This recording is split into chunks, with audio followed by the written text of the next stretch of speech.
आज शाम को करीब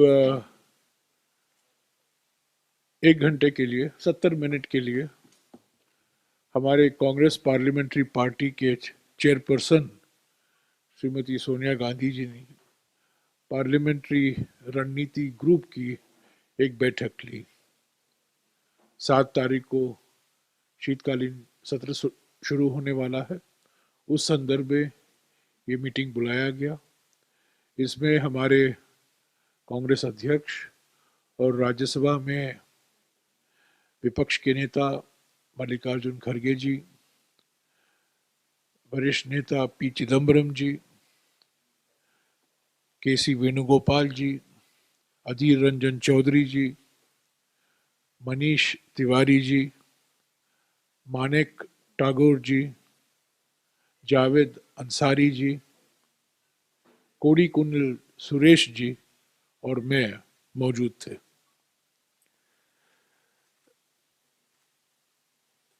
तीन ऐसे तो कई मुद्दों पर चर्चा हुई और कांग्रेस अध्यक्ष ने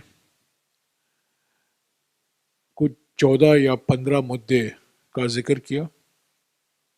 बेरोजगारी, किसानों के लिए एमएसपी की कानूनी गारंटी,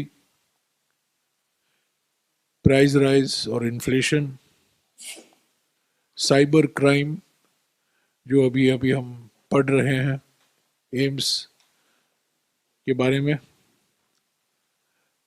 पांचवा मुद्दा जो उन्होंने उठाया, खास तौर से जो यूपीए के कार्यकाल में अधिकार आधार कानून जो बनाए गए थे, राइट्स बेस्ड लेजिस्लेशन जो बनाया गया था, RTI, MNREGA, forest rights act, one अधिकार अधिनियम, जो कमजोर किए जा रहे हैं। सीमा पर जो आज स्थिति है, चीन के साथ जो तनाव बरकरार है पिछले 22 महीने में, उसका भी जिक्र हुआ। जो संवैधानिक संस्थाएं हैं जिनको कमजोर किया जा रहा है और जिनमें सरकार का हस्तक्षेप रोज हम को देखने को मिल रहा है, वो भी एक मुद्दा है। कांग्रेस प्रेसिडेंट ने मोरवी ब्रिज के गिरने के बारे में भी बात की। न्यायपालिका और सरकार के बीच में जो टेंशन पैदा किया जा रहा है, खास तौर से कानून मंत्री की ओर से, जो न्यायपालिका के लिए खतरनाक है। रुपये की मूल्य डॉलर के संबंध में, गिरती हुई निर्यात और जो आर्थिक स्थिति काफी निराशाजनक है। वायु प्रदूषण, खास तौर से उत्तर भारत में, उसका भी जिक्र हुआ। जम्मू और कश्मीर में जो कश्मीर पंडितों पर टारगेटेड किलिंग हुए हैं और कश्मीरी पंडित समुदाय की ओर से भी प्रोटेस्ट हुआ है, उसके बारे में भी बातचीत हुई। कुल मिलाकर 3 बड़े मुद्दे हैं कांग्रेस की ओर से। ये एक छोटा सा सत्र है, 17 दिन है।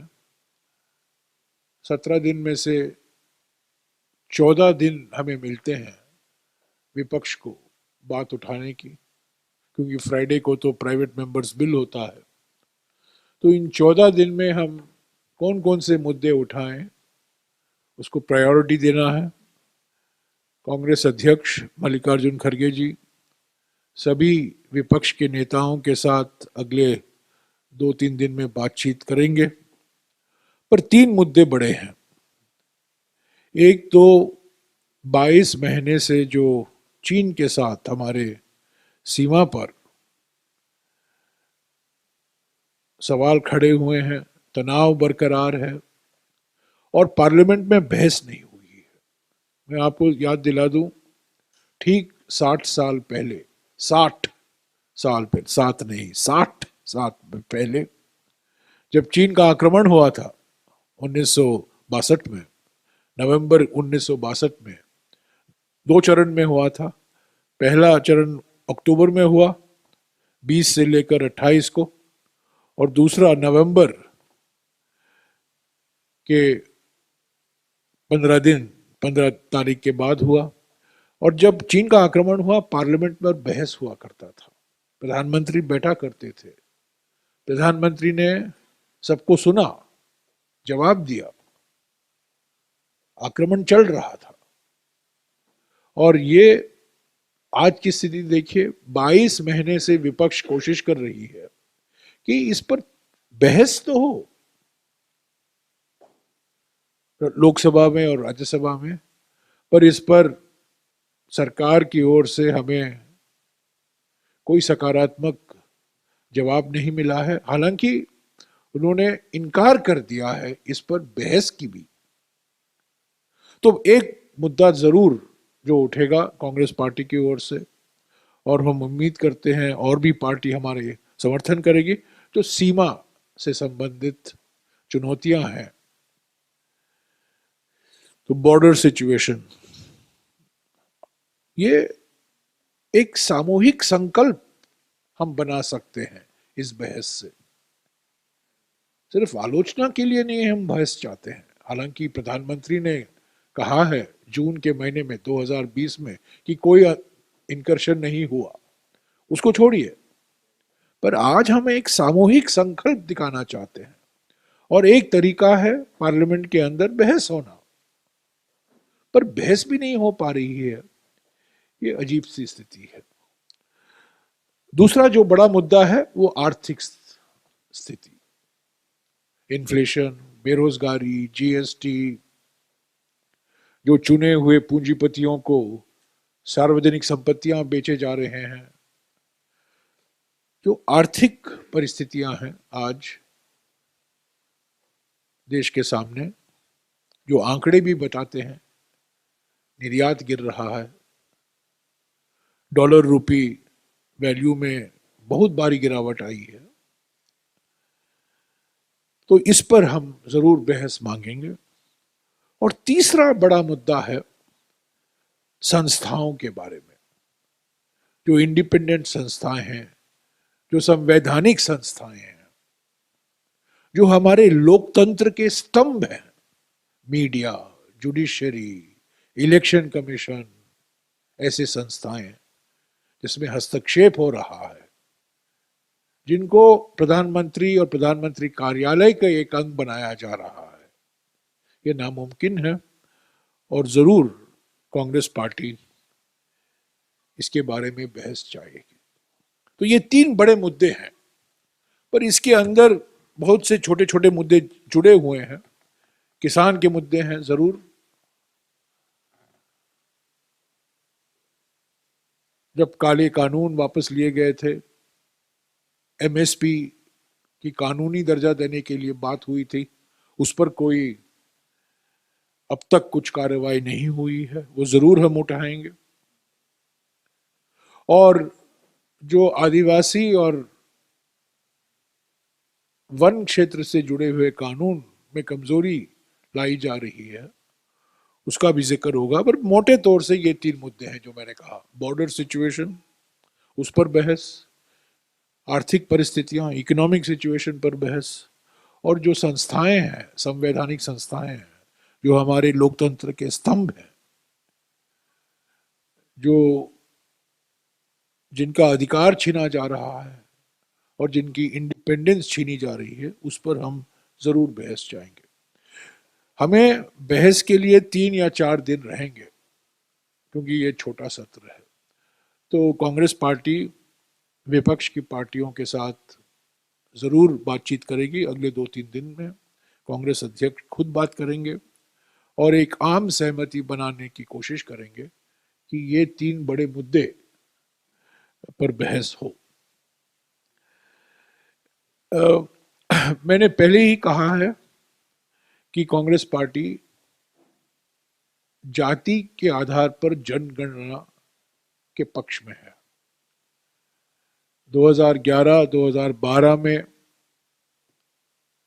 ये जनगणना की गई थी, जब मैं ग्रामीण विकास मंत्री था, हमने करवाया था। 2013 तक वो जाति के आधार पर जनगणना सब पूरी हो चुकी थी, पर बाद में सरकार बदली और वो प्रकाशित नहीं हुई। उस सर्वे का जो नतीजा था, जो जानकारी हासिल की गई थी, वो प्रकाशित नहीं हुई। आज के हालात में मैं समझता हूँ कास्ट सेंसस करवाना अनिवार्य है, बहुत ज़रूरी है, और ये कांग्रेस पार्टी का एक बहुत साफ पोजीशन है, इस पर क्लियर है, स्पष्ट तरीके से हम कह रहे हैं। ईडब्ल्यूएस आरक्षण पर बात हुई और ये तय हुआ है कि क्योंकि सुप्रीम कोर्ट में ये बात सही है, जो सुप्रीम कोर्ट का निर्णय था, 3 न्यायाधीशों ने उस संविधान संशोधन को सही ठहराया, पर 2 न्यायाधीशों ने, और जो चीफ जस्टिस उनमें शामिल थे, उन्होंने बहुत गंभीर सवाल उठाए हैं उस संशोधन के बारे में, और कांग्रेस पार्टी चाहती है कि इस पर पुनर्विचार हो। हम इस पक्ष में हैं, इस विषय को हम जरूर उठाएंगे पार्लियामेंट में, और भी पार्टियां उठाएंगे, पर हम भी उठाएंगे कि सुप्रीम कोर्ट के निर्णय को मद्देनजर रखते हुए, और जो 2 न्यायाधीशों ने अपने जजमेंट में कहा है, जो जब पहली बार ये संविधान संशोधन बिल आया था, हमारे वक्ता ने भी पार्लियामेंट में यही सवाल उठाए थे, पर हमने तब संविधान संशोधन को समर्थन दिया था फरवरी 2019 को। पर उसके बाद में ये सुप्रीम कोर्ट का निर्णय आया है, और ये 5-0 जजमेंट नहीं है, ये 3-2 जजमेंट है, यानी कि 3 जजों ने इसका समर्थन किया है, सही ठहराया है, और 2 न्यायाधीशों ने इसको कहा है संविधान के खिलाफ है, ये गैर संवैधानिक है। तो हम चाहते हैं इस पर पुनर्विचार हो, और ये बहस भी, इस पर भी हम बहस चाहेंगे, और हम उम्मीद करते हैं कि सरकार ये मानेगी। तो ये सब बिल विधेयक के बारे में बातचीत हुई। 17 बिल लिस्ट हुए हैं, और इन 17 विधेयकों में से 3 या 4 ऐसे हैं जिसका समर्थन हम नहीं कर सकते। मिसाल के तौर से बायोलॉजिकल डाइवर्सिटी अमेंडमेंट बिल है, उसका समर्थन हम नहीं कर सकते। Multi state cooperative society amendment bill, उसका भी हम समर्थन नहीं कर सकते, उस पर हम चाहेंगे कि वो स्टैंडिंग कमेटी में जाए। और एक फॉरेस्ट कंजर्वेशन अमेंडमेंट बिल है जो लिस्ट हुआ है, वो भी हम चाहेंगे कि वो स्थायी समिति को भेजा जाए, ताकि उस पर और गहरा विचार हो। इसके अलावा जो बाकी बिल हैं, वो 3 जो हैं, 3 जो मैंने कहा, बायोलॉजिकल डाइवर्सिटी अमेंडमेंट बिल 2021, दूसरा है multi state cooperative societies amendment bill 2022, जो हम चाहते हैं कि स्टैंडिंग कमेटी को भेजा जाए, और तीसरा है फॉरेस्ट कंजर्वेशन अमेंडमेंट बिल 2022, वो भी हम चाहते हैं कि वो स्थायी समिति को भेजा जाए। तो ये 17 में से 3 ऐसे बिल हैं जो मैं समझता हूँ कांग्रेस पार्टी इसका समर्थन नहीं कर सकती इस रूप में। इस पर और बहस होने की ज़रूरत है। बायोलॉजिकल डाइवर्सिटी अमेंडमेंट बिल एक जॉइंट कमेटी को गई थी।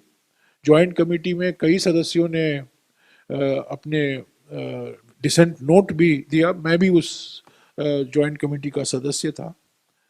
कुछ समय तक, पर हमारी बातें मानी नहीं गई, तो हम इस रूप में इस बिल का भी हम समर्थन नहीं कर सकते। तो ये 3 बिल हैं 17 में से। पर सरकार, हमारा अनुभव रहा है कि लिस्ट करती है पर और भी बिल लाते हैं आखिरी वक्त में। तो क्या बिल लाएंगे मैं आज नहीं मैं बता सकता हूं, पर जो लिस्ट भेजा गया है हमें 17 बिलों में से, इनमें से 3 ऐसे हैं जो जिसका समर्थन कांग्रेस पार्टी इस रूप में नहीं कर सकती।